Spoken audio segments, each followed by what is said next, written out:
The International Labour Organization says global jobless will top 200 million people this year. The ILO's Director General, Guy Ryder, is being brave enough to take a ride up the escalator with me, Guy, and I want to get to the top and see those jobs banners up there. Okay. 200 million by when, do you say?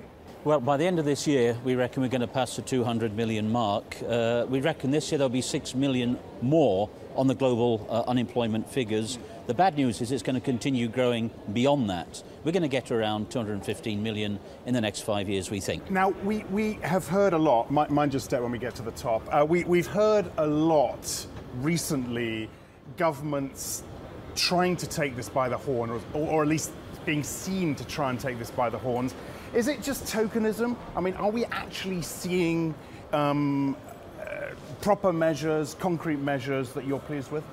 I think we're seeing a real focusing on the jobs issue here at the OECD. It's one of the, the banner headlines. We're seeing new initiatives, particularly, and quite rightly so, on the youth unemployment situation. And let's remember, youth unemployment rates, by and large, are 2 times as high as the general unemployment rate. I think the political push is there. I think it's getting from, the expressions of intention to actually making a difference, the interventions on the ground. And it's always the same, let's face it, whichever area we're looking at. Do you believe those intentions will quickly translate into action? I think in certain areas they can do if we follow through on youth. Which areas? What youth is absolutely the important one, and you've seen some of the things that are being said and done there, and we have to play our part in that. But if you look at the unemployment outlook that's been published today by the OECD, you don't find much which is going to actually help us to turn the corner in any way that people are going to feel the difference.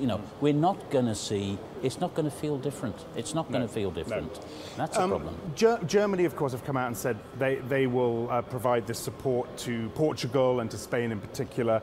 Are you impressed with those pronouncements? Well, I think you have to welcome those pronouncements. I think that type of assistance is welcome. It would be churlish to say anything else.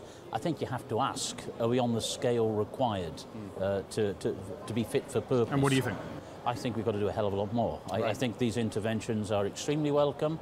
I think everybody applauds them, but it's got to go a lot further. I think the joint statements by the French, German and Italian Labour ministers yesterday is an indication of that. But no, this is a global issue. The G20 are going to sit down on this over the summer. We're going to have a joint meeting of Labour and Finance ministers under the Russian presidency of the G20. These are real opportunities to try and make our financial stance and our job stance sort of play in harmony rather than in discord. Yeah, I had a chat earlier with Bob Hormats, US Undersecretary of State. He's been talking particularly on this youth unemployment issue. The Americans are very impressed with the Germans in terms of what they're doing, apprenticeships. Would you hold Germany up as the best in class, do you think? Yeah, I think the Germans in youth unemployment, in double education, it's like football. They're the best at this. But I think we have to learn from the German experience, but we shouldn't believe that 100% transplantation of any national system, German or other, is going to work. So I think we do need to learn from what Germany does, and Austria and the Netherlands and others.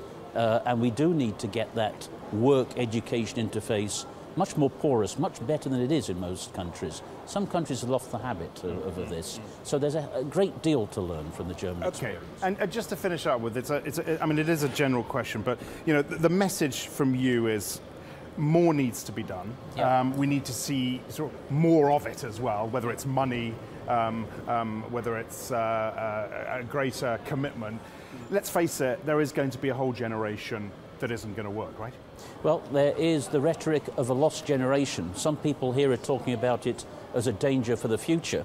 Others are talking about it as something which has already happened. Yeah. Now, my view is don't accept the fatalism, don't accept the resignation. You cannot write off a generation of young people. And, you're putting yourself in a very dangerous position as a society if you try and do that. It's not too late. Okay. But it's already too late because we've done more already. You consider yourself an optimist? Yeah, you can't be anything else. I mean, you cannot write people off. Guy Ryder, many thanks for talking with us. Thank you. Director General of the ILO, with me here in Paris at the OECD Week. I'm Axel Threlfall. This is Reuters.